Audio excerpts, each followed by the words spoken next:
Hello, ఏమే పొద్దున్నే ఏమి ఇక్కడ ఎవరా నువ్వు నేను తెలియదు నీకు మరి ఏ పనుకోనవా? చేపలు కూర్చున్నావురా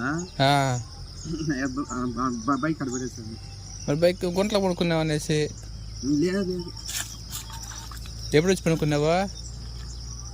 తెల్లారుదాం వచ్చాను. రాళ్ళలో వచ్చి పనుకున్నావు అనేసి చూసా కదా ఫ్రెండ్స్, ఇది పరిస్థితి. మీరైతే ఫస్ట్ చూడగడ ఏమనుకున్నారు? నేనైతే ఎర్లీ మార్నింగ్ ఇంత ఉదయాన్నే వచ్చి ఇక్కడ గుంట్లో పడుకున్నాడంటే ఒకటి ఫుల్గా తాగేసైనా తెలియకుండా పడిపోయి ఉండాలి, లేదా ఇంట్లో ఏదైనా గొడవలతో మందాగి ఎడిచి పడిపోయడము.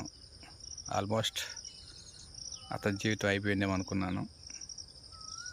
సో పొద్దున్నే మరీ ఇక్కడికి వచ్చి పడుకోవడం అంటే ఏదో సంథింగ్ రాంగు.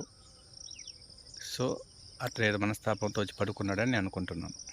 ఈ పరిసరాలు ఎవరైనా పడుకుంటారా చూడండి. అంటే ఎప్పుడు వచ్చాడో తెలియదు. ఈ చుట్టుపక్కల నేనైతే వెళ్ళి చూశాను, బైక్ అయితే ఎక్కడా లేదు, చేపల కోసం అయితే రాలేదు. సో అతని పరిస్థితి ఏంటో మనకు అర్థం కాదు కదా. ఇది ఫ్రెండ్స్. Okay, thank you. మీ అభిప్రాయాన్ని కామెంట్ రూపంలో తెలియజేయండి.